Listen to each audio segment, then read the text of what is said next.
Picture this. Drivers smoking cigarettes while racing at 200 miles per hour. Mechanics using hammers to fix million-dollar race cars. And Formula One races where half the field didn't even finish. Welcome to the absolutely insane world of 1,960 seconds Formula One, where every single race was basically a coin flip between glory and potential disaster. I'm about to blow your mind with some of the most ridiculous, death-defying, and downright crazy facts about Formula One in the 1,960 seconds that will make you question how anyone survived this era. Trust me, by the end of this video, you'll never look at modern F1 the same way again. Let's start with something that would give today's safety officials a heart attack. In the 1,960 seconds, Formula One drivers regularly smoked cigarettes during races. Yes, you heard that correctly. While traveling at speeds that could kill them instantly, drivers would light up a smoke to calm their nerves. Graham Hill, the 1,962 and 1,968 world champion, was famous for puffing away during pit stops and even between qualifying sessions. The man literally had a cigarette hanging from his mouth while discussing race strategy with his team. But here's where it gets even crazier. Some drivers claimed smoking actually helped their concentration. They argued that the nicotine kept them alert during those grueling 2-hour races where a single moment of lost focus could mean the difference between victory and catastrophe. Imagine explaining that logic to a modern F1 team's sports psychologist. The cars themselves were basically death traps on wheels. In 1960, the average Formula One car weighed around 450 kilograms, which is roughly the same as a modern smart car, but with absolutely zero safety features. No seatbelts were mandatory until 1972, no roll bars, no fire suppression systems, and certainly no crash barriers worth mentioning. Drivers sat in what was essentially a metal coffin with an engine attached to it. Speaking of engines, the 1,960 seconds saw some of the most experimental and frankly terrifying power plants ever strapped to race cars. The BRM H16 engine was a masterpiece of engineering madness. Picture this. They literally took two V8 engines and stuck them together to create a 16-cylinder monster that produced incredible power, but was so complex that mechanics needed engineering degrees just to understand how to fix it. The engine was so unreliable that it became known as the most beautifully engineered way to not finish a race. Here's a fact that'll make your jaw drop. In the 1,960 seconds, it wasn't uncommon for only 6 or 7 cars out of a field of 20 to actually finish a race. The 1,966 Monaco Grand Prix saw only 4 cars cross the finish line. 4 cars. Today, if more than 2 cars fail to finish, it's considered a mechanical disaster of epic proportions. The money situation was absolutely wild too. While modern Formula One teams spend hundreds of millions of dollars per season, many 1,960 seconds teams operated on budgets that wouldn't cover a single modern F1 tire bill. Some privateers would show up to races with cars they literally built in their garage, using parts ordered from catalogs. Rob Walker, who ran cars for legends like Sterling Moss, operated his entire team out of a converted garage and still managed to win races against factory teams with unlimited budgets. Let's talk about the tracks, because they were absolutely mental. The old Nürburgring was 14 miles long with 174 corners, and drivers had to memorize every single bump, tree, and potential death trap along the way. There were no safety barriers, no medical facilities positioned around the track, and if you crashed in the wrong section, it could take rescue crews 20 minutes just to find you. Jackie Stewart famously described it as the most dangerous place on Earth, and he wasn't exaggerating. The Spa-Francorchamps circuit in Belgium was another level of insanity entirely. Cars would reach speeds of over 190 miles per hour on public roads, with no barriers between the track and the Belgian countryside. Trees lined the circuit mere feet from where cars traveled at mind-bending speeds. If you went off track, you didn't slide into a gravel trap. You hit a tree or a farmhouse. Here's something that sounds like fiction, but is absolutely true. Weather conditions meant nothing to these racers. The 1,968 German Grand Prix at the Nürburgring was run in fog so thick that drivers couldn't see more than 50 feet ahead of them. Modern races get red flagged if there's a light drizzle, but these guys raced in conditions where they literally couldn't see the track in front of them. They navigated by memory and pure instinct, essentially driving blind at racing speeds through one of the most dangerous circuits ever created. The pit stops were comedy gold if they weren't so terrifying. There were no speed limits in the pit lane, no standardized equipment, and certainly no choreographed 20-person teams executing 2-second tire changes. Mechanics would literally grab hammers and beat dented bodywork back into shape while the engine was still running. Fuel was added through a simple funnel, often with a cigarette-smoking mechanic holding it steady. Fire extinguishers? Those were considered luxury items. Driver preparation was equally ridiculous by today's standards. While modern F1 drivers train like Olympic athletes with personal nutritionists, fitness coaches, and mental preparation specialists, 1,960 seconds drivers prepared for races by having a few beers the night before. Jim Clark, widely considered one of the greatest drivers of all time, was known to show up to races having spent the previous evening at the local pub, chatting with fans, and enjoying a pint or 5. The medical facilities at tracks were basically non-existent.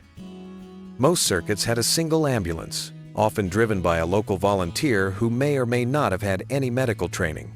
If a driver was seriously injured, they'd be taken to the nearest hospital, which could be hours away.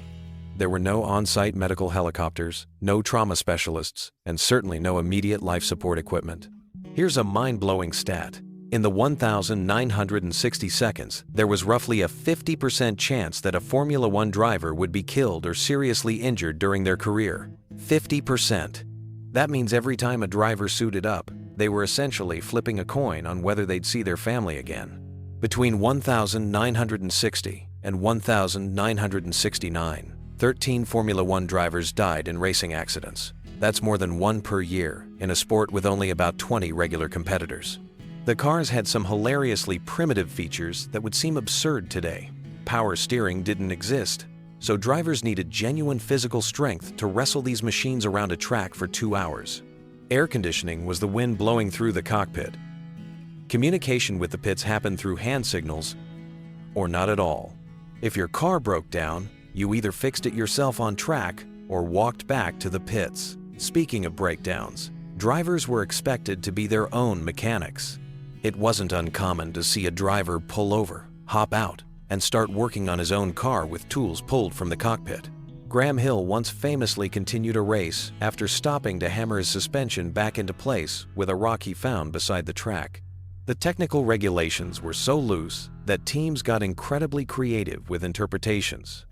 The Chaparral team showed up with cars featuring movable aerodynamic wings that drivers could adjust while racing. The Lotus 78 and 79 later pioneered ground effect aerodynamics by essentially turning the entire car into a giant wing. Teams would show up with completely experimental designs that had never been tested, hoping they discovered some loophole that would give them an advantage. Prize money was almost non-existent compared to today's standards. The winner of the 1,960 World Championship received about as much money as a modern F1 driver spends on a single helmet. Most drivers had day jobs. Jack Brabham worked as a mechanic when he wasn't racing and won 3 world championships while essentially moonlighting as a race car driver. The global reach of Formula One was tiny compared to today. Races were barely televised, and when they were, coverage consisted of a single camera positioned at the start-finish line. Fans relied on radio broadcasts and newspaper reports to follow their heroes. There was no live timing, no in-car cameras, and certainly no social media updates from drivers. The sport existed in a bubble that only the most dedicated fans could access. Weather delays didn't exist in the same way they do today. Rain meant racing in the rain, period. Snow meant racing in the snow if the track was theoretically passable. The 1,962 German Grand Prix was run in conditions so treacherous that several cars aquaplaned off the track, but the race continued because calling it off wasn't really considered an option. Team orders were handled with all the subtlety of a sledgehammer. If a team wanted their lead driver to win, they'd simply tell the other driver to slow down or pull over. There was no pretense about it being a team sport where both drivers had equal opportunities. Hierarchies were clear, and arguing with them could get you fired on the spot.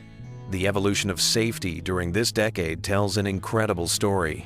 By 1969, some forward-thinking drivers like Jackie Stewart were beginning to push for basic safety improvements. but they were often ridiculed by other competitors and officials as being soft or afraid. Stewart's crusade for safety literally saved the sport, but during the 1,960 seconds, he was considered a troublemaker for suggesting that maybe drivers shouldn't die quite so regularly. Here's the thing that makes all of this even more incredible. Despite these absolutely insane conditions, the racing itself was phenomenal. The 1,960 seconds produced some of the greatest drivers in Formula One history: Jim Clark, Graham Hill, Jackie Stewart, Jack Brabham, and John Surtees all became legends during this decade. Their skill level was extraordinary precisely because survival required being perfect under impossible conditions. The 1,960 seconds represent Formula One at its most pure and dangerous. Every race was a genuine adventure where anything could happen, and usually did. Drivers were gladiators who knowingly risked everything for the chance at glory, and fans understood they were witnessing something truly special and genuinely perilous. Looking back at this era is like peering into an alternate universe, where common sense took a backseat to pure adrenaline and the pursuit of speed at any cost. These drivers were pioneers who pushed the boundaries of what was humanly possible, often paying the ultimate price for their passion. The legacy of 1,960 seconds. Formula One isn't just about the incredible racing or the legendary drivers. It's about understanding how far we've come in terms of safety, technology, and professionalism, while recognizing that something ineffable was lost when the sport became sanitized and predictable. So the next time you watch a modern Formula One race and complain about it being boring, remember the 1,960 seconds, when every single race was a matter of life and death, and surviving to the checkered flag was victory enough. Picture this. A driver walks away from a crash so violent that his car literally splits in half, flames shooting 20 feet into the air, and he casually lights up a cigarette before getting in another car to finish the race. Welcome to Formula One in the 1,970 seconds, where death was a weekend regular, safety was optional, and the most insane motorsport stories ever told actually happened. What I'm about to share with you will blow your mind. We're talking about an era so wild that modern F1 looks like a children's go-kart session in comparison. From drivers who raced with broken bones and refused medical attention to circuits that were essentially death traps masquerading as racetracks, the 70s were Formula One's most dangerous and absolutely bonkers decade. But here's what's truly crazy. Some of the most legendary moments in motorsport history happened during this chaos. And by the end of this video, you'll understand why many consider the 1,970 seconds the most authentic period of Formula One racing, where pure skill mattered more than technology and drivers were literally superhuman. Let me start with something that will set the tone for everything else. In 1976, Niki Lauda was trapped in his Ferrari at the Nürburgring, his car engulfed in flames for nearly a minute. The Austrian suffered horrific burns, lost most of his right ear, and was given last rites in the hospital. Doctors said he'd never race again. 6 weeks later, he was back behind the wheel, still bleeding through his bandages, finishing fourth in the Italian Grand Prix. That wasn't determination, that was pure insanity. But Lauda's story gets even crazier. During his recovery, he developed a technique for removing his helmet with minimal pain because the burned skin would stick to the interior padding. He'd have mechanics spray the inside with a special solution before each race. This man was literally falling apart and still competing at the highest level of motorsport.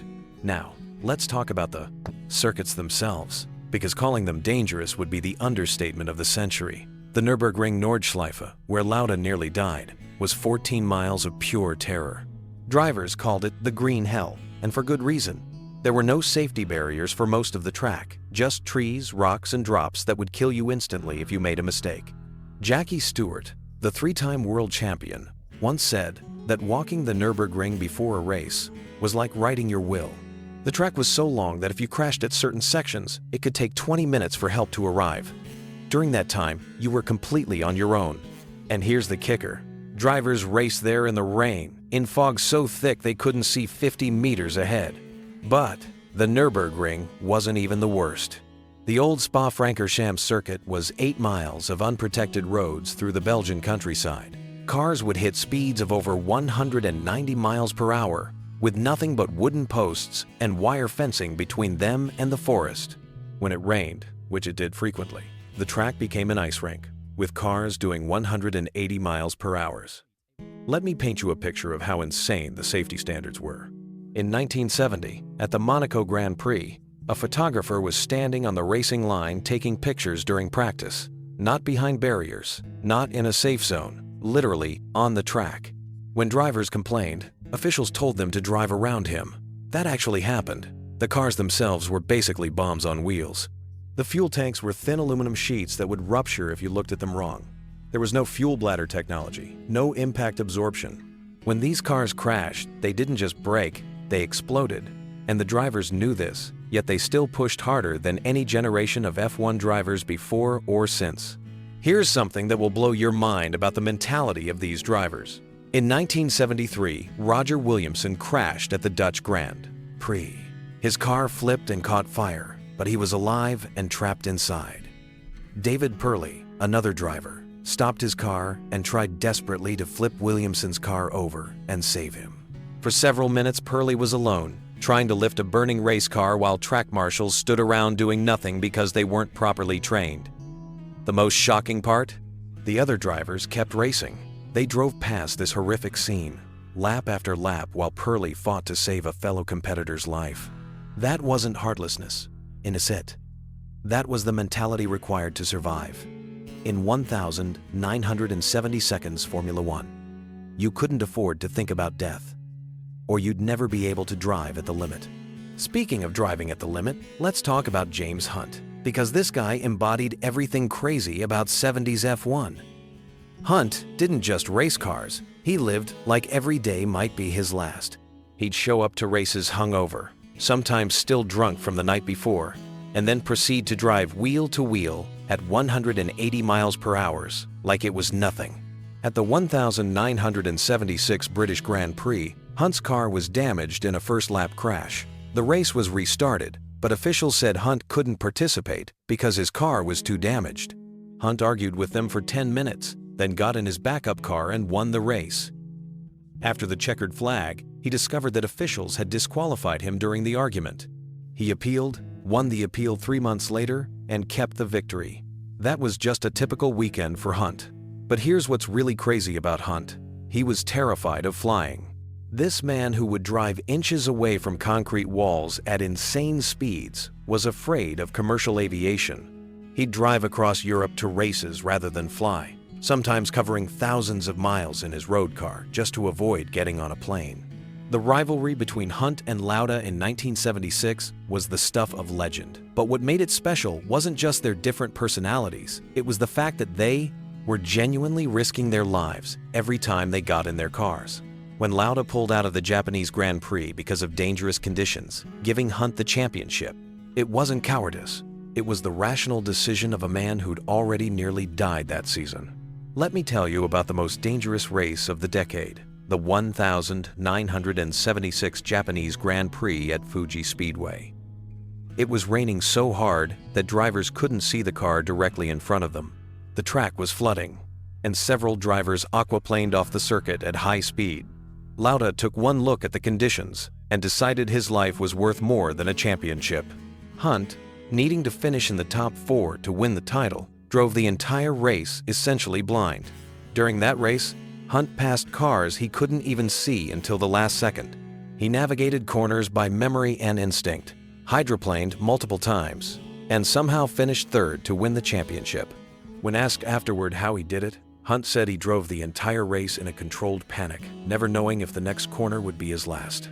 The technology gap between teams in the 70s was enormous compared to today. While some teams had sophisticated wind tunnels and engineering departments, others were literally building cars in garages with hand tools. This meant that on any given weekend, a small team could show up with a revolutionary design and dominate, or a championship contender could arrive with a car that was fundamentally broken. In 1978, the Brabham team showed up at the Swedish Grand Prix with a car that had a massive fan on the back, supposedly for cooling. In reality, the fan created ground effect by sucking air from under the car, giving it incredible downforce. The car was so fast that it qualified on pole by over a second, an enormous gap in F1. They won the race easily. Then other teams protested, and the fan car was immediately banned. But here's the insane part. The fan was so powerful that it sucked up debris from the track and shot it out the back like a machine gun. Following drivers had to dodge rocks, bolts, and pieces of rubber flying at them at 150 miles per hour. The car was basically a mobile hazard, and it was completely legal for one race. The drivers of the 70s had a completely different relationship with pain and injury than modern athletes. Clay Regazzoni broke his wrist during practice at the 1972 German Grand Prix. Instead of withdrawing, he had the team doctor inject his wrist with painkillers and tape it to the steering wheel. He then qualified on the front row and finished third in the race, driving for 2 hours with a broken bone that was literally attached to his steering wheel. Carlos Reutemann once raced with a broken rib that punctured his lung. He didn't tell anyone until after the race, when he collapsed getting out of the car. When asked why he didn't withdraw, he said he felt fine until the adrenaline wore off. These guys had pain tolerance that bordered on superhuman. The media coverage of Formula One in the 70s was completely different from today. There were no team radios, no constant communication with drivers during races. When something went wrong, drivers were completely on their own. They couldn't call for help, couldn't get advice from their team, couldn't even find out their position in the race unless they happened to see a pit board. This isolation created a different type of racing. Drivers had to make split-second decisions about strategy, about when to push and when to conserve, without any outside input. They raced purely on instinct and experience. Modern F1 drivers have teams of strategists and engineers talking them through every decision. 70s drivers were flying solo at 200 miles per hour. The financial situation in 70s F1 was also completely insane. Many drivers actually paid to race, bringing sponsorship money to buy their seats. Some teams were so broke that they'd show up to races with cars held together with duct tape and prayers. Yet somehow, these underfunded operations would occasionally produce moments of brilliance that are still talked about today. Jean-Pierre Jarier, driving for the tiny Shadow team, qualified on pole position for 3 races in 1975. Shadow had maybe 10 employees and a budget that was probably less than what modern teams spend on catering. But they built fast cars through pure ingenuity and desperation. When you have no money for wind tunnel testing, you learn to feel aerodynamics through the seat of your pants. The social scene around 70s Formula One was legendary. Drivers, team owners, and journalists would party together after races, regardless of what had happened on track. There were famous parties at Monaco, where drivers who'd been trying to kill each other a few hours earlier would be buying each other drinks and sharing war stories. This camaraderie existed because everyone understood they were part of something exclusive and dangerous. They were all members of a very small club of people, crazy enough to race Formula One cars. And that shared insanity created bonds that transcended competition. When someone died, and people did die regularly, the entire paddock mourned together. The technical innovation in the 70s happened out of pure necessity rather than massive research budgets. Teams would try anything that might make them faster. Ground effect aerodynamics, active suspension, 6-wheeled cars. If someone could imagine it, someone else would build it and race it. The Tyrrell P34 had 6 wheels because someone thought more contact patch meant more grip. It actually worked, winning races before the tire companies stopped developing the smaller front tires. But here's what's truly remarkable about the 1,970 seconds, despite all the danger, despite the primitive safety equipment. Despite racing on circuits that were basically public roads with hay bales for protection, the quality of racing was extraordinary. Drivers developed skills that modern racers simply don't need. They could control slides that would send today's cars into the barriers. They could race wheel to wheel without electronic aids, without power steering, without any of the technology that makes modern F1 possible. The decade ended with one of the most significant changes in Formula One history, the introduction of ground effect aerodynamics that would dominate the early 80s. But more importantly, it ended with a growing awareness that the sport needed to become safer. The death toll of the 70s, drivers like Ronnie Peterson, who died from complications after a crash at Monza, finally forced the sport to confront its cavalier attitude towards safety. Looking back now, the 1,970 seconds seem almost mythical.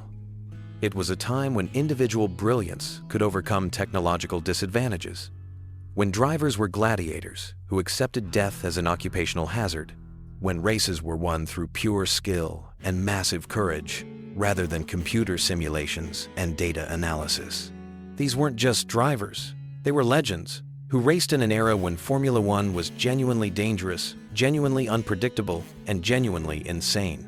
Every race was a story, every season was an epic, and every driver who survived could legitimately claim to be one of the bravest athletes in history. The next time you watch modern Formula One, remember that just 50 years ago, the sport was so different it might as well have been on another planet. Those crazy facts from the 70s aren't just history, they're reminders of what human beings are capable of when they decide that glory is worth any risk. The 1,980 seconds was absolutely mental for Formula One racing, and I bet you had no idea just how insane things actually got. We're talking about an era where drivers literally risked their lives every single time they stepped into a cockpit, where technology was so wild it had to be banned, and where the politics behind the scenes were more dramatic than any soap opera you've ever watched. By the end of this video, you'll understand why many consider the 1,980 seconds the most revolutionary and dangerous decade in motorsport history.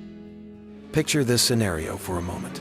You're strapped into a car that's essentially a rocket ship on wheels, traveling at speeds that would make your head spin, with technology so advanced that even today's engineers scratch their heads trying to figure out how it worked. The cars were so powerful, they could literally blow their engines apart from the sheer force they generated. The drivers were gladiators in fireproof suits, and the sport was changing so rapidly that what worked one season might be completely obsolete the next. The decade started with a bang that nobody saw coming.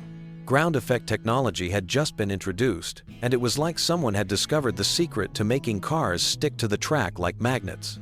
These weren't just regular race cars anymore. They were engineering marvels that defied the laws of physics as most people understood them. The downforce generated by these machines was so incredible that, theoretically, they could drive upside down on the ceiling of a tunnel and still maintain grip. But here's where things get absolutely wild. The governing body of Formula One realized these ground effect cars were becoming too dangerous and decided to ban them. So what did the engineers do? They went completely nuclear with turbo technology. We're not talking about the gentle turbo systems you might find in today's cars. These were monsters that could produce power levels that seem impossible even by modern standards. The BMW engine that powered some of these cars could generate over 1,400 horsepower in qualifying trim. To put that in perspective, that's more power than most drag racing cars produce today, and these Formula One machines weighed about as much as a small economy car.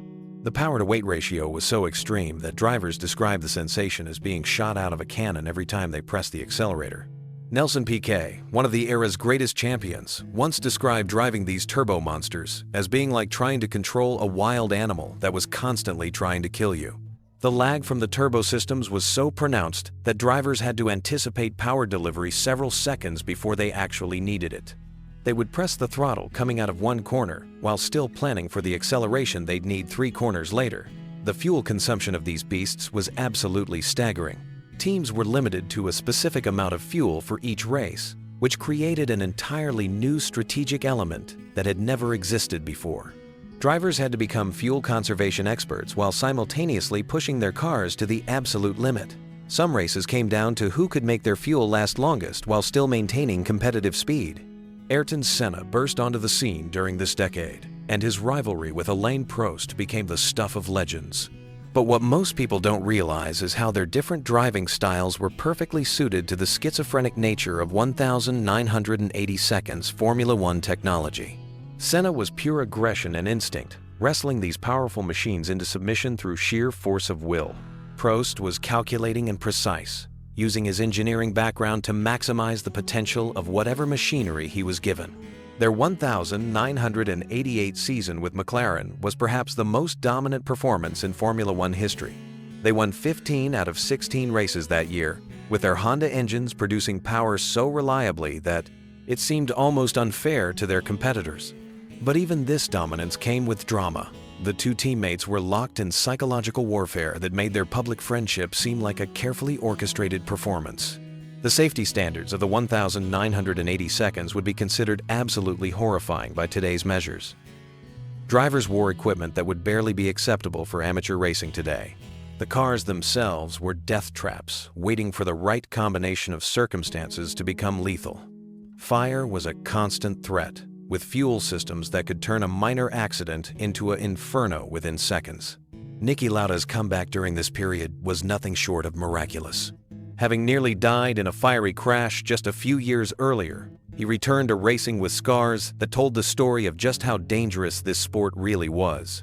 His methodical approach to racing became even more pronounced as he used his experience to extract maximum performance while minimizing unnecessary risks.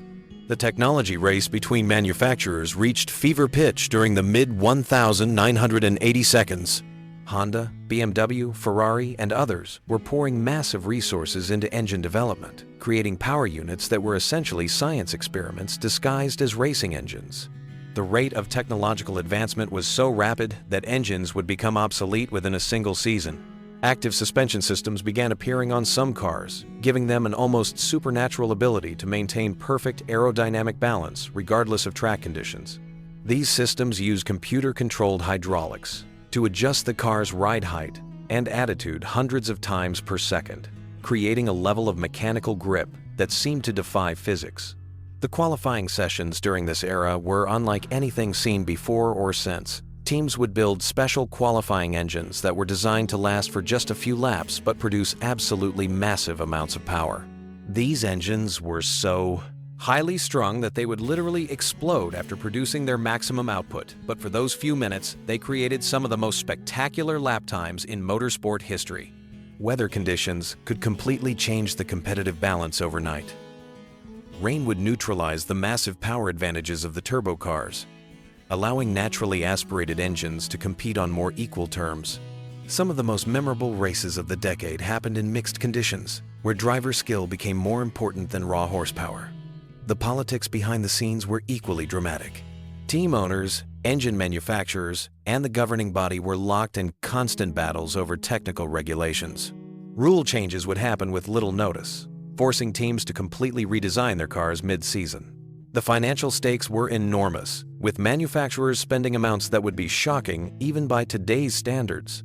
Nigel Mansell's career during this period perfectly encapsulated the boom or bust nature of 1,980 seconds Formula One. He would produce drives of absolute brilliance, followed by mechanical failures so dramatic they became legendary. His ability to extract performance from machinery that was fundamentally flawed made him a fan favorite and demonstrated the crucial role that driver skill still played despite all the technological advancement. The emergence of electronic systems began changing the fundamental nature of racing. Traction control, launch control, and semi-automatic gearboxes started appearing, giving engineers unprecedented control over vehicle dynamics. These systems were so sophisticated that they could make average drivers look like superstars and could mask fundamental problems with car design. Championship battles during the 1,980 seconds were decided by the narrowest margins, often coming down to mechanical reliability rather than pure speed. Teams would gamble everything on exotic materials and revolutionary designs, knowing that success could establish dominance for years, while failure could mean bankruptcy. The fan experience was revolutionizing as well. Television coverage was becoming more sophisticated, with onboard cameras and telemetry data beginning to give viewers insights into what drivers were actually experiencing. The personalities of the drivers became as important as their driving ability, with media-savvy competitors gaining advantages that extended far beyond the racetrack. Looking back at the 1,980 seconds, it's clear this was a decade when Formula One stood at the crossroads between old-school racing and modern motorsport technology. The combination of incredible power, primitive safety equipment, and revolutionary engineering created a perfect storm that produced some of the most memorable moments in racing history. The legacy of 1,980 seconds. Formula One extends far beyond the sport itself. Technologies developed during this period eventually found their way into road cars, aerospace applications, and countless other industries. The engineering lessons learned from managing extreme power and advanced aerodynamics continue to influence vehicle design today. These weren't just races, they were rolling laboratories where the absolute limits of human and mechanical performance were explored every single weekend. The drivers who survived and thrived during this era became legends not just for their speed, but for their ability to master machinery that was constantly trying to exceed its own limitations. So the next time you watch a modern Formula One race and marvel at the technology and safety standards, remember that everything you're seeing was built on the foundation laid during one of the most dangerous and innovative decades in motorsport history. The 1,980 seconds prove that when human ambition meets unlimited creativity, the results can be absolutely extraordinary. The 1,990 seconds Formula One era was absolutely insane, and I'm about to blow your mind with some facts that sound completely made up but are 100% real. We're talking about drivers literally being launched into the air, teams cheating in ways that would make your jaw drop, and technology so wild that the cars were basically flying computers with wheels. Stick around, because by the end of this video, you'll understand why many consider the 90s the most bonkers decade in motorsport history. Let me start with something that will immediately grab your attention. In 1994, a driver named Pedro Lamy crashed his car during practice and went airborne for over 3 seconds. 3 whole seconds floating through the air in a race car. But here's the kicker. That wasn't even the craziest crash of that weekend. The entire sport was dealing with safety issues that were literally life and death, and the governing body was scrambling to figure out how to keep these incredibly fast machines on the ground. The technology in these cars was so advanced that teams were essentially running NASA-level computer systems. We're talking about active suspension systems that could adjust the car's height and stiffness in real time, traction control that was more sophisticated than what you'd find in modern road cars, and aerodynamics so complex that teams needed supercomputers just to design the bodywork. Some teams were spending more on their computer systems than most countries spent on their entire space programs. Now, let's talk about the absolute madness that was happening behind the scenes with team politics and cheating. Benetton, one of the top teams, was accused of having illegal software in their cars that gave them massive advantages. We're talking about launch control systems that could perfectly manage wheel spin at the start of races, and traction control programs so advanced they were basically driving the car for the drivers. The controversy got so heated that the sport's governing body had to bring in computer experts to analyze the software code line by line. But the really wild part was how teams were getting around the rules. McLaren developed a system where they could adjust their car's aerodynamics between qualifying and the race without anyone noticing. They had mechanics who could modify critical components in seconds, essentially running completely different car setups that gave them huge advantages. When officials finally caught on, the technical regulations had to be completely rewritten. The drivers themselves were absolute legends who were pushing these machines to limits that seem impossible today. Ayrton Senna, widely considered one of the greatest drivers ever, could feel differences in his car that were measured in thousandths of a second. He once told his engineers that something felt wrong with the suspension during practice, and when they checked the telemetry, they found a component that was wearing out but hadn't shown any measurable performance drop yet. His sensitivity to the car's behavior was literally superhuman. Michael Schumacher was doing things that defied physics. In wet weather conditions, he could lap several seconds faster than anyone else on the same tires. During the 1996 Spanish Grand Prix, he won a race in conditions so treacherous that other drivers were barely able to keep their cars on track. He was navigating corners where visibility was essentially zero, making split-second decisions at speeds that would terrify most people on a dry road with perfect visibility.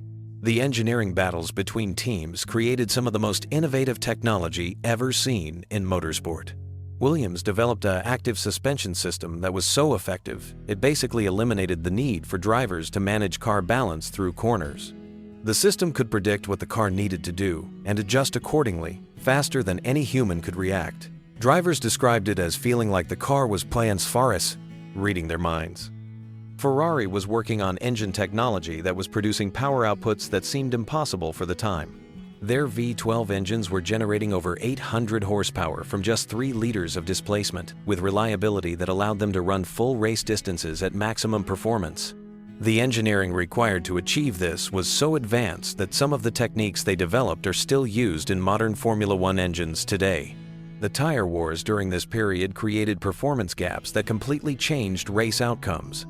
Different tire manufacturers were developing compounds specifically for individual tracks, creating situations where one team might have a 5-second per lap advantage simply because of their rubber choice. Teams were making strategic decisions about tire selection that required understanding weather patterns, track surface evolution, and compound chemistry at levels that bordered on scientific research.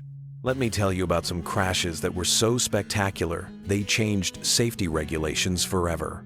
During the 1990 Japanese Grand Prix, two drivers collided at over 150 miles per hour, with one car becoming airborne and nearly flying into spectator areas. The impact forces were so extreme that safety experts had to completely rethink how cars were designed to handle high-speed crashes. The political drama was equally insane. Team principals were engaging in psychological warfare that included everything from spreading false technical information to attempting to poach key personnel from rival teams.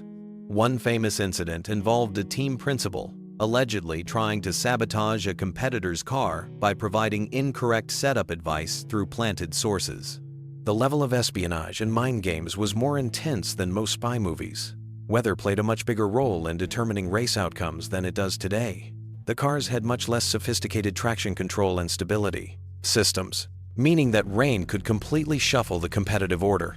Some drivers became legendary specifically for their ability to perform in wet conditions, with skill gaps between the best and worst wet weather drivers being measured in tens of seconds per lap rather than tenths. The qualifying format created drama that modern fans can barely imagine. Drivers got limited attempts to set their fastest time, meaning that mechanical failures or mistakes had massive consequences. A single qualifying session could determine whether a driver started from pole position or the back of the grid, with no opportunities for redemption. The pressure was so intense that some drivers described qualifying as more stressful than the actual races. Teams were pushing reliability boundaries in ways that created incredible uncertainty.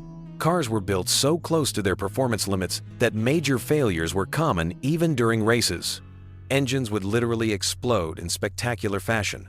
Transmissions would disintegrate under the stress, and aerodynamic components would fail at high speeds, creating dangerous situations. This unreliability meant that race outcomes were often determined by which cars could simply finish rather than which were fastest. The development pace was absolutely relentless.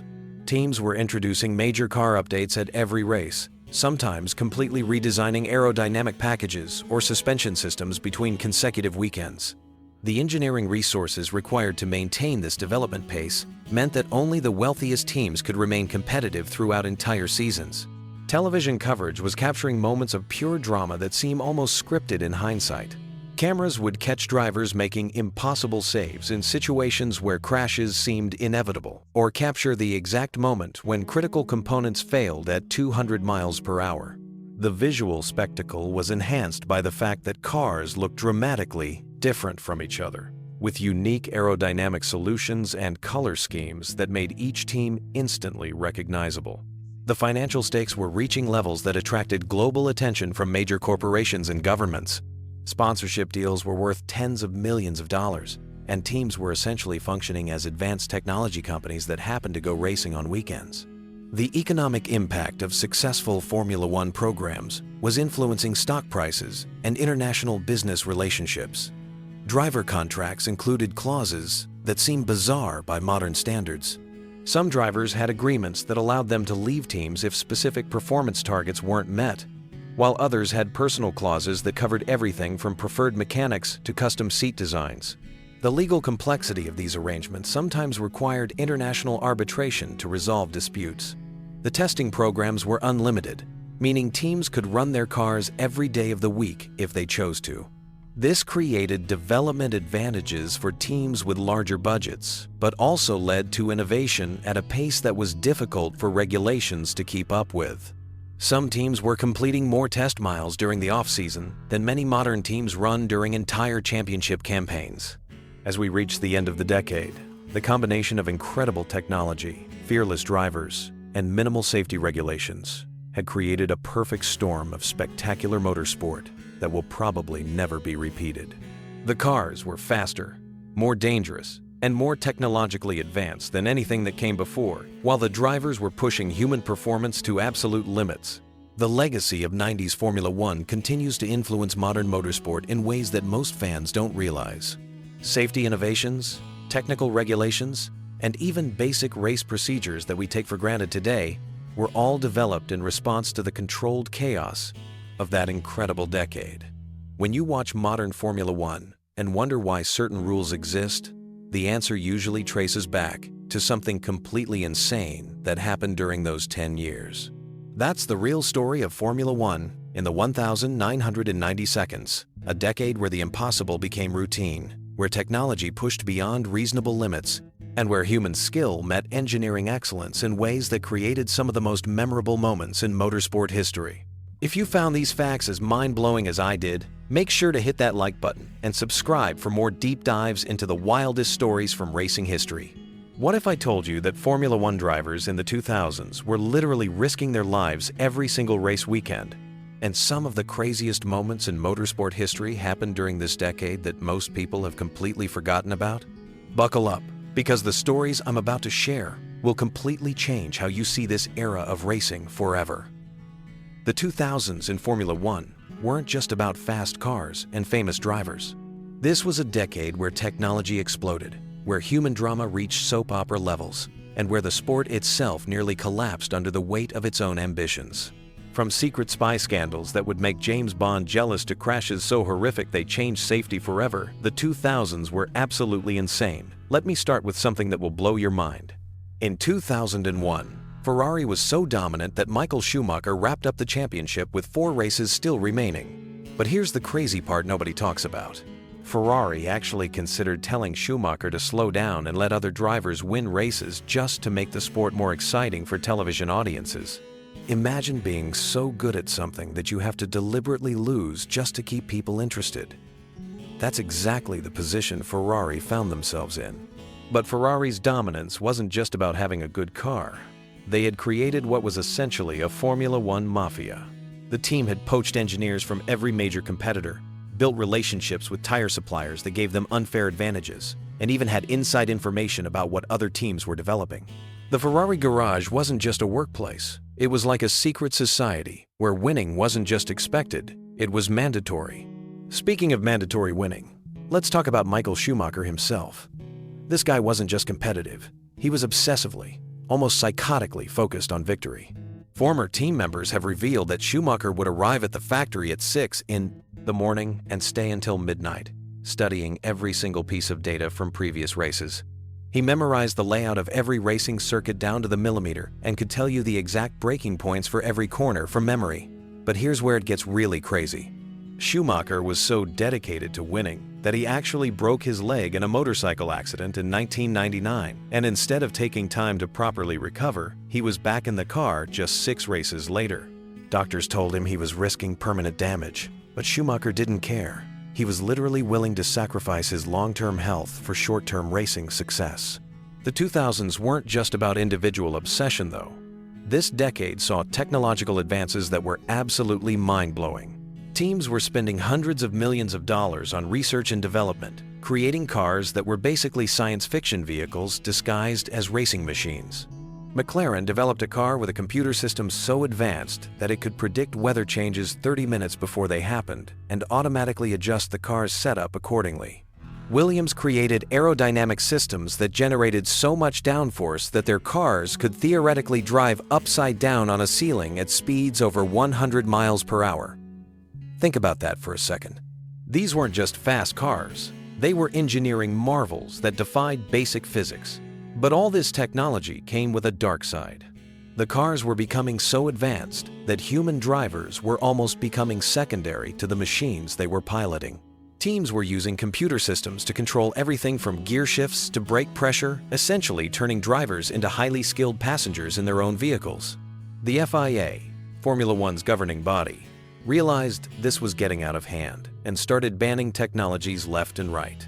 Traction control, launch control, automatic gear shifts, even certain types of advanced suspension systems were outlawed. But here's the crazy part. Teams were so desperate to maintain their technological advantages that they started hiding illegal systems inside their cars. McLaren got caught in 2007 with one of the biggest cheating scandals in motorsport history. They had somehow obtained Ferrari's complete technical specifications, including detailed blueprints of their car's design, engine maps, and strategic information. We're talking about industrial espionage on a massive scale. A disgruntled Ferrari employee had literally stolen thousands of pages of confidential documents and handed them over to McLaren. When this spy scandal broke, it sent shockwaves through the entire sport. McLaren was fined $100 million and stripped of all their championship points for that season. It was the largest penalty ever imposed in Formula One history, and it nearly destroyed the team financially. But the spy scandal was just the tip of the iceberg when it came to the crazy political drama happening behind the scenes. Teams were constantly at each other's throats, filing protests, launching investigations, and engaging in what can only be described as corporate warfare. Ferrari threatened to leave the sport multiple times, usually when they weren't winning championships. Other manufacturers like BMW, Toyota, and Honda were pouring massive resources into Formula One, only to achieve mediocre results and eventually withdraw completely. The driver market during this era was absolutely ruthless. Careers were made and destroyed based on single race performances. Drivers were signing multi-million-dollar contracts one day and being fired via text message the next. The pressure was so intense that several drivers suffered nervous breakdowns and had to take extended breaks from competition. Juan Pablo Montoya, one of the most talented drivers of the era, was known for his aggressive driving style and complete lack of filter when speaking to media. He once told reporters that he didn't care about winning championships, he just wanted to drive fast cars and make money. This kind of brutal honesty was refreshing but also career suicide in the politically correct world of Formula One marketing. Safety during the 2000s was a constant concern, but not always for the reasons you might expect. While the cars were becoming safer through improved crash structures and better helmets, the speeds were increasing so dramatically that the margin for error was shrinking to almost nothing. Drivers were pulling G-forces that would make fighter pilots uncomfortable, and doing it lap after lap for 2 hours straight. The most shocking moment came in 2009 when Felipe Massa suffered a life-threatening head injury during qualifying in Hungary. A spring from another car hit him directly in the helmet at over 100 miles per hour. The impact was so severe that it fractured his skull and knocked him unconscious while his car was still traveling at racing speeds. The fact that he survived it all was miraculous, but it highlighted just how dangerous Formula One remained despite all the safety improvements. What made the 2000s truly special wasn't just the drama and technology though, it was the sheer unpredictability of the racing itself. Weather played a huge role in determining race outcomes, and teams hadn't yet developed the sophisticated weather prediction systems that exist today.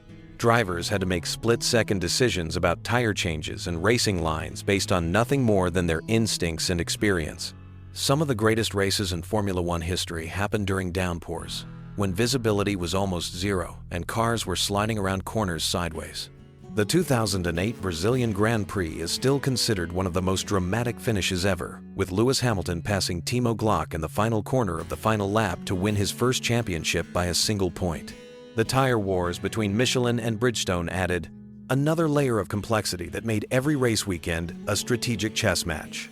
Teams using different tire brands had completely different optimal strategies, which meant that on any given Sunday, a midfield team with the right tire choice could outperform championship contenders.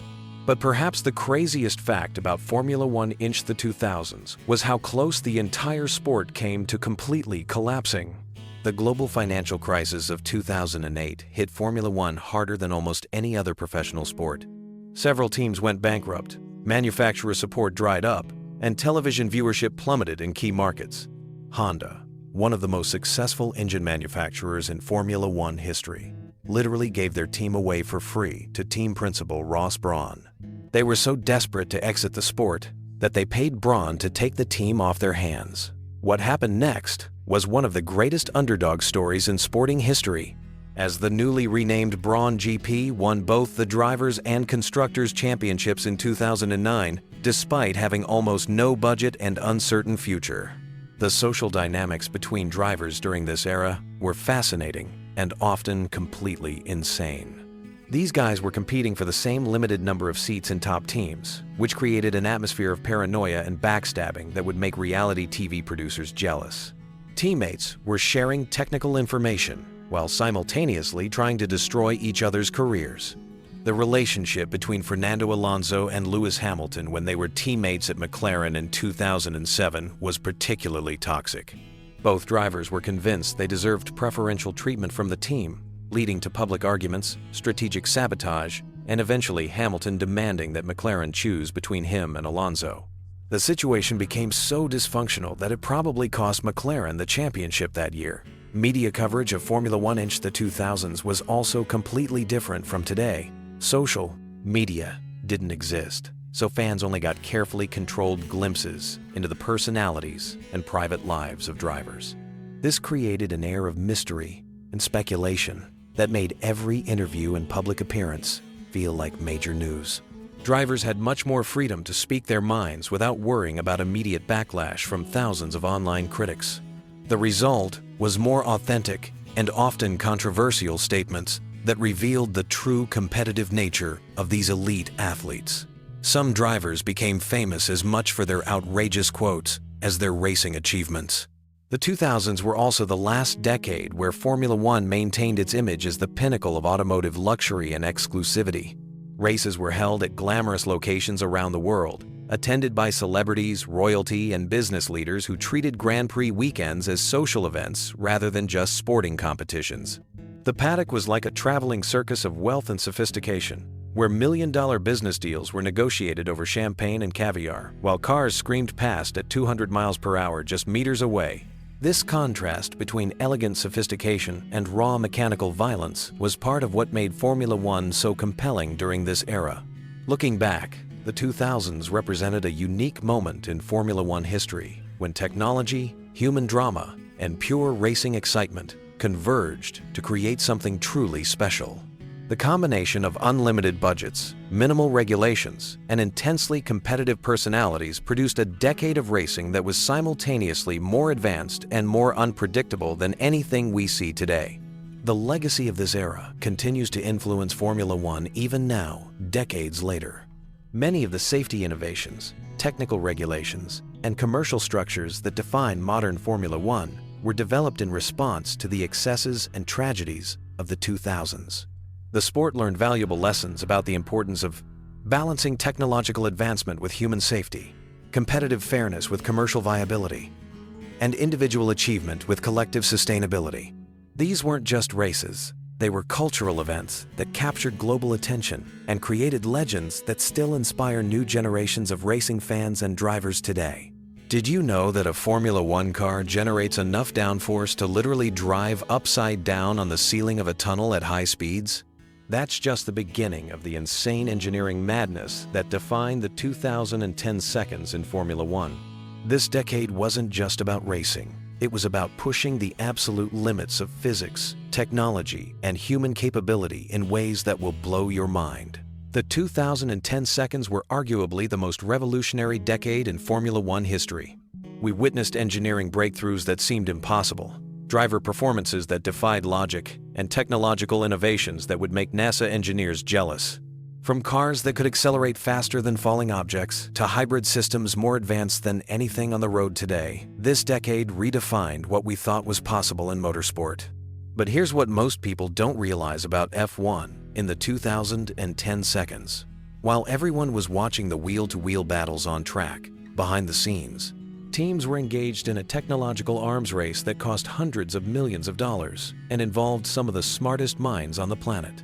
The innovations from this era didn't just change racing, they literally changed the automotive industry forever. Let's start with something that sounds completely ridiculous but is absolutely true. The aerodynamic downforce, generated by a modern F1 car from the 2010 seconds, is so intense that at speeds above 80 miles per hour, the car produces more downforce than its own weight. This means that theoretically, if you built a circular tunnel and got the car up to speed, it could drive completely upside down without falling. The downforce can exceed 3,000 pounds at full speed, which is more than twice the weight of the actual car. This isn't just theoretical physics either. Teams actually use this principle during testing. The aerodynamic load is so extreme that it literally compresses the car's suspension, lowering the ride height as speed increases. Drivers have described the sensation as feeling like the car is being pressed into the track by an invisible giant hand. The forces are so intense that without proper physical conditioning, the average person would lose consciousness just from the G-forces generated by the downforce alone. But downforce was just the beginning of the aerodynamic madness. The 2010 seconds saw the introduction of some of the most complex aerodynamic devices ever conceived. Teams were creating airflow solutions with hundreds of tiny winglets, each designed to manipulate air molecules in incredibly specific ways. Some of these aerodynamic elements were so small and precise that they had to be manufactured using techniques borrowed from the aerospace industry. The really crazy part is how teams discovered these aerodynamic advantages. They weren't just using wind tunnels. They were using computational fluid dynamic systems that could simulate airflow over millions of data points. These computer simulations were so advanced that they could predict how a change as small as 1 millimeter on a wing end plate would affect lap times. Teams would run thousands of simulations overnight, with computers working around the clock to find aerodynamic improvements worth just a few thousandths of a second per lap. Speaking of technology that sounds like science fiction, let's talk about the hybrid power units that dominated the second half of the 2010 seconds. When F1 introduced hybrid technology in 2014, they created power systems that were more advanced than anything available in consumer vehicles even today. These aren't your typical hybrid systems like you'd find in a Toyota Prius. These are cutting-edge energy recovery systems that harvest power from both heat energy and kinetic energy during braking. The energy recovery system can generate over 160 horsepower of additional power, which is stored in incredibly advanced lithium-ion batteries. But here's the mind-blowing part. This stored energy can be deployed strategically by the driver at any moment during the lap. Imagine having a 160 horsepower boost button that you can press whenever you need it. The tactical implications are enormous. Drivers can save energy during certain parts of the lap and then unleash it for overtaking maneuvers or defending position. The thermal efficiency of these hybrid power units reached levels that seemed impossible. By the end of the 2010 seconds, F1 engines were achieving thermal efficiency rates of over 50%. To put that in perspective, a typical road car engine operates at about 25 to 30% thermal efficiency. Even the most advanced diesel engines in commercial trucks rarely exceed 40% efficiency. F1 teams achieved efficiency levels that energy companies spend billions trying to reach. This efficiency came from innovations that sound like they belong in a laboratory, not a race car. Teams developed fuel injection systems that could control fuel delivery to individual cylinders with precision measured in microseconds. They created combustion chamber designs that optimize flame propagation patterns. Some teams even developed specialized fuel formulations that were designed molecule by molecule to maximize energy output while meeting strict regulations. The precision required in these engines is absolutely staggering. Components are manufactured to tolerances measured in micrometers. To give you an idea of how precise that is, a human hair is about 75 micrometers thick. These engines have components manufactured to tolerances smaller than bacteria. The entire engine has to operate perfectly at temperatures exceeding 2,000 degrees Fahrenheit while spinning at up to 15,000 revolutions per minute. But perhaps the most insane aspect of F1 technology in the 2010 seconds was the data collection and analysis systems. Each car was equipped with over 300 sensors that collected data at rates of up to 1,000 samples per second. During a typical 2-hour practice session, a single car would generate over 750 gigabytes of data. That's more data than most people use on their smartphones in several years, generated in just one practice session. This data wasn't just collected. It was analyzed in real time using artificial intelligence systems that could identify performance trends and mechanical issues before they became problems. Teams had engineers monitoring tire pressure changes, suspension deflection, engine temperatures, and hundreds of other parameters simultaneously. They could detect when a driver was losing confidence in a particular corner, based on subtle changes in steering input patterns and braking pressure. The really crazy part is how this data was used strategically. Teams could analyze every single input from the driver and compare it to optimal theoretical performance. They could identify exactly where a driver was losing time and provide incredibly specific feedback. Instead of saying drive faster through turn 7, They could tell a driver to brake 3 meters later and apply 12% more steering lock while maintaining throttle pressure at exactly 73%. The physical demands placed on drivers during this era were absolutely brutal. The combination of increased downforce, longer races, and more complex cars created challenges that pushed human physiology to its limits. During high-speed corners, drivers experienced G-forces exceeding 5 Gs, which means their body weight increased by 5 times. A 160-pound driver would feel like they weighed 800 pounds while navigating high-speed corners. The neck and core strength required to handle these forces is extraordinary. F1 drivers developed training regimens that would challenge professional athletes from any sport. They had to build muscle strength, specifically designed to resist G-forces while maintaining the fine motor control necessary to operate complex steering wheel controls. Some drivers trained with specially designed machines that could simulate the G-force loads they would experience during racing. But physical strength was only part of the challenge. The cognitive demands were equally intense. Drivers had to process information from multiple sources simultaneously while making split-second decisions at speeds exceeding 200 miles per hour. They had to monitor tire temperatures, energy deployment strategies, fuel consumption rates, and gap management while fighting wheel-to-wheel battles with other drivers. The steering wheels themselves became incredibly complex control centers. By the end of the 2010 seconds, F1 steering wheels had over 20 different buttons, switches, and rotary dials. Drivers had to adjust brake balance, energy recovery settings, differential settings, and engine modes while navigating corners at maximum speed. Some of these adjustments had to be made multiple times per lap, requiring drivers to memorize complex sequences of button presses while maintaining focus on their racing line. Weather conditions added another layer of complexity that created some of the most spectacular moments of the decade. F1 cars are so finely tuned that even small changes in temperature or humidity can dramatically affect performance. Teams developed weather prediction systems that could forecast track conditions with incredible precision, sometimes predicting rain down to the minute. When it did rain, the performance gap between different tire compounds became extreme. The difference between intermediate tires and full wet weather tires could be worth several seconds per lap depending on conditions. Teams had to make tire strategy decisions based on weather predictions, while considering the time cost of pit stops and the competitive positions of rival teams. Some of the most memorable races of the decade occurred in mixed conditions where parts of the track were wet while other sections were dry. Drivers had to adjust their driving style from corner to corner, sometimes dealing with completely different grip levels within a single turn. The skill required to manage these conditions while maintaining competitive lap times was absolutely extraordinary. The financial investments required to compete at this level were staggering. Top teams were spending over $400 million per year on their racing programs. This wasn't just money spent on cars and drivers. It was investment in cutting-edge research and development that pushed the boundaries of multiple engineering disciplines. Teams employed thousands of people, including some of the world's leading experts in aerodynamics, materials science, and computer modeling. The research facilities built by F1 teams during this era rivaled those of major universities and aerospace companies.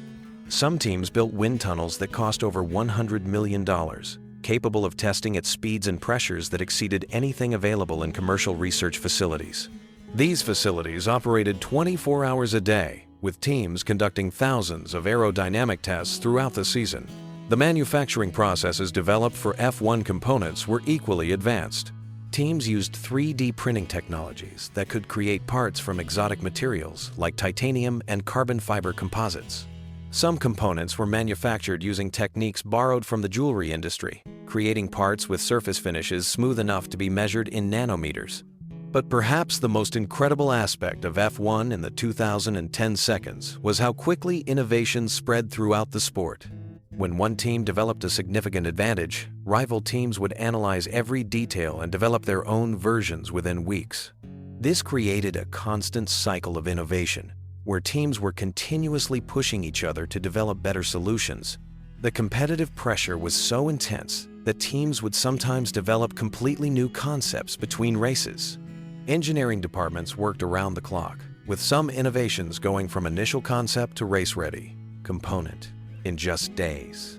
The pace of development was faster than most technology companies, with teams essentially redesigning major components multiple times per season. This relentless innovation had effects that extended far beyond racing. Technologies developed for F1 found their way into road cars, aerospace applications, and even medical devices. The lightweight materials, advanced manufacturing techniques, and energy recovery systems, pioneered in F1, became foundations for innovations in multiple industries. The legacy of the 2010 seconds in Formula One extends far beyond the championship victories and memorable races. This decade established new benchmarks for what's possible when human ingenuity, unlimited budgets, and competitive pressure combine to push the boundaries of physics and engineering. The innovations from this era continue to influence automotive technology, aerospace engineering, and materials science today. Every lap completed during this incredible decade represented the culmination of millions of hours of research, development, and testing. The cars that raced were essentially mobile laboratories, testing concepts that would have seemed impossible just years earlier. The 2010 seconds proved that when you combine human creativity with advanced technology and competitive motivation, you can achieve things that seem to defy the laws of physics themselves. The decade demonstrated that Formula One isn't just a sport, it's a catalyst for technological advancement that benefits society in ways most people never realize. The next time you see advanced hybrid technology in a road car, lightweight materials in aerospace applications, or precision manufacturing in consumer electronics, remember that many of these innovations were first proven possible on Formula One racetracks during this extraordinary decade. Did you know that a Formula One car traveling at just 200 kilometers per hour generates enough downforce to literally drive upside down on the ceiling of a tunnel? And that's not even the craziest thing happening in modern F1. Welcome back to the channel, and if you're new here, buckle up, because we're about to dive into the most mind-blowing facts about Formula One in the 2020 seconds that will completely change how you see this sport. Before we get started, make sure to hit that subscribe button because we drop fresh motorsport content every single week. And trust me, you don't want to miss what's coming up in this video. Today, we're exploring everything from drivers earning more money in a single weekend than most people make in a lifetime, to technology so advanced it makes NASA look like they're playing with toy rockets. Let's kick things off with something that'll blow your mind about the sheer speed and precision of modern Formula One. During the 2023 season, Max Verstappen achieved lap times so consistent that his fastest and slowest qualifying laps at some circuits differed by less than 0.02 of a second. To put that in perspective, that's faster than a human can blink. We're talking about machines traveling at speeds where a sneeze could literally cost you a championship. But here's where it gets absolutely insane. The steering wheel alone in a modern F1 car costs more than most people's houses. We're talking about a piece of equipment that can cost upwards of $80,000, and it contains more computing power than the computers that sent humans to the moon. These wheels have over 30 different buttons, switches, and rotary dials, each controlling everything from fuel mixture to differential settings to brake balance adjustments that happen in real time while drivers are pulling forces that would make fighter pilots dizzy. Speaking of those forces, let's talk about what these drivers actually experience during a race. When Lewis Hamilton hits the brakes going into turn 1 at Monza, his body experiences deceleration forces of up to 6 Gs. That means his 75-kilogram body suddenly feels like it weighs 450 kilograms. His neck muscles have to support a head that temporarily weighs as much as a large motorcycle. And he does this lap after lap for 2 hours straight while making split-second decisions that determine whether he wins or crashes into a barrier at 300 kilometers per hour. But the physical demands are just the beginning. The mental processing required is absolutely staggering. During a typical race weekend, drivers process over 300 different data points per lap. They're monitoring tire temperatures, fuel consumption, battery deployment, weather conditions, track position, and the behavior of 19 other drivers, all while their brains are being rattled by vibrations and their vision is blurred by the incredible speeds they're traveling. Now let's talk money, because the financial numbers in modern F1 are so ridiculous they barely seem real. Max Verstappen's current contract with Red Bull is reportedly worth over $50 million per year. That means he earns approximately $137,000 every single day, whether he's racing, sleeping, or eating breakfast. But here's the kicker. That's just his base salary. When you factor in bonuses, endorsements, and prize money, top drivers can earn over $100 million in a single season. The teams themselves operate on budgets that dwarf the GDP of some small countries. Even with a cost cap introduced in 2021, teams are still spending $135 million per year just on car development and racing operations. That doesn't include driver salaries, marketing, or the hundreds of millions more spent on facilities, equipment, and research that happens outside the cost cap regulations. Mercedes' factory in Brackley employs over 1,000 people who work exclusively on their Formula One program. These aren't just mechanics and engineers. They're some of the brightest minds in aerodynamics, material science, and computational fluid dynamics.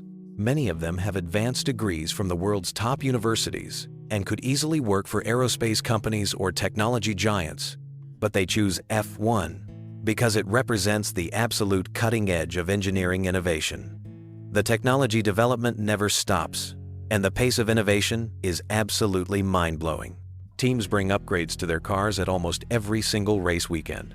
We're talking about components that cost hundreds of thousands of dollars to develop and manufacture, tested in wind tunnels that cost more to operate per hour than most people earn in a year, all for improvements that might make the car just a tenth of a second faster per lap. Here's something that'll make you appreciate the precision involved. The gap between the fastest and slowest car in qualifying during the 2023 season was often less than 2 seconds. Think about that. We're talking about 20 different teams with completely different approaches to car design, different engines, different philosophies, and yet the performance window is incredibly tight. That represents millions of hours of development work and billions of dollars in investment, all focused on finding tiny fractions of a second. The data collection happening in modern F1 is absolutely staggering. Each car generates over 300 gigabytes of data during a single race weekend. That's enough information to fill up your smartphone's storage capacity about 20 times over. This data covers everything from tire pressure changes measured in fractions of a PSI, to brake disc temperatures recorded thousands of times per minute, to aerodynamic flow patterns captured by sensors placed strategically around the car. Teams have entire departments dedicated to analyzing this information in real time. Engineers sit in mission control centers that look like something out of a space program, monitoring dozens of screens showing telemetry, data, weather patterns, and strategic scenarios. They're constantly running simulations and calculations to optimize everything from when to change tires to how much fuel to load for the race. The pit stops alone represent a level of human performance that borders on the supernatural. Red Bull holds the current record for the fastest pit stop at just 1.82 seconds. Let me break that down for you. In less than 2 seconds, a team of mechanics removes 4 wheels, each weighing about 13 kilograms, replaces them with fresh tires, and sends a car back out onto the track. That's faster than most people can tie their shoes. But achieving that speed requires months of practice and coordination that rivals elite military units. Teams practice pit stops hundreds of times before each race weekend. Every movement is choreographed down to the split second. The wheel guns used cost over $5,000 each and can remove a wheel nut in just 0.2 seconds. The mechanics themselves are elite athletes who train specifically for the explosive power and precision required for their roles. The environmental impact and sustainability efforts in modern F1 represent another fascinating aspect that most fans don't fully grasp. Formula One has committed to being net carbon neutral by 2030, which is incredibly ambitious considering the sport involves flying massive amounts of equipment and personnel to 24 different countries every year. The logistics alone are staggering. Each team ships approximately 40 tons of equipment to every overseas race. The new power units introduced in 2014 and continuously developed through the 2022 are engineering marvels that combine traditional internal combustion engines with cutting-edge hybrid technology.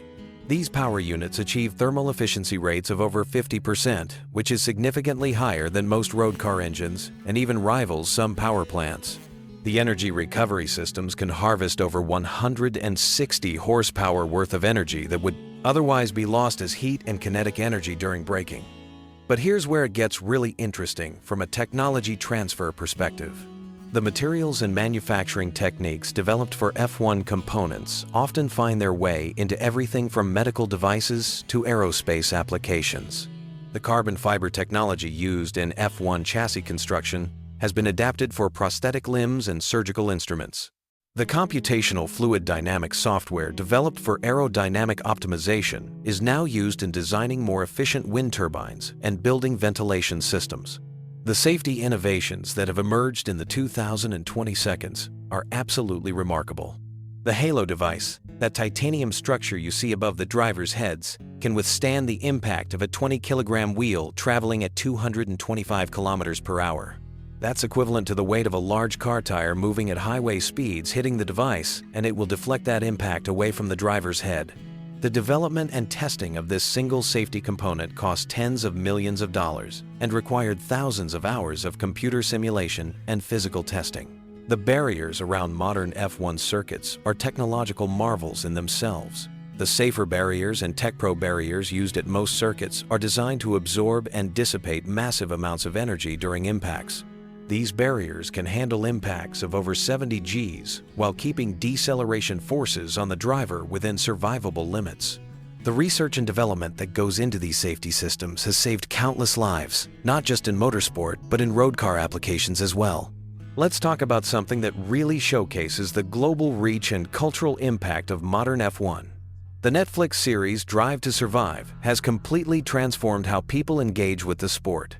Viewership among younger demographics has exploded, with some races seeing increases of over 400% in certain age groups.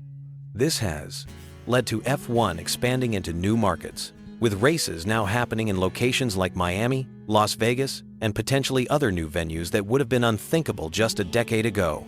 The social media engagement numbers are absolutely staggering. Lewis Hamilton has over 35 million followers across his social media platforms, making him one of the most followed athletes in the world.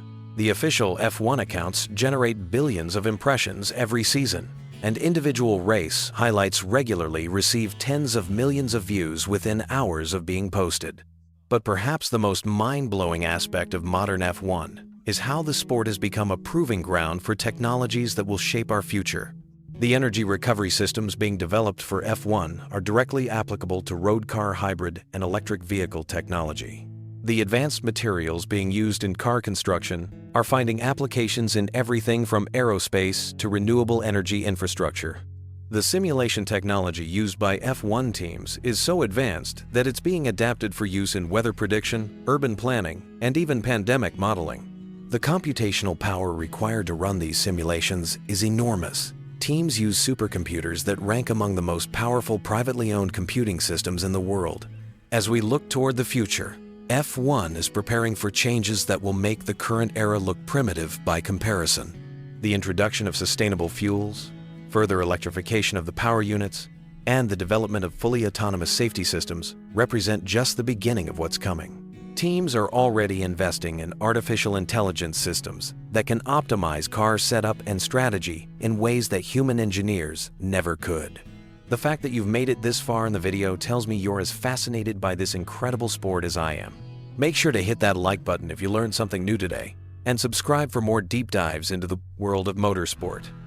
Drop a comment below telling me which of these facts blew your mind the most, and let me know what other F1 topics you'd like me to cover in future videos. Trust me, we've only scratched the surface of how insane modern Formula One really is.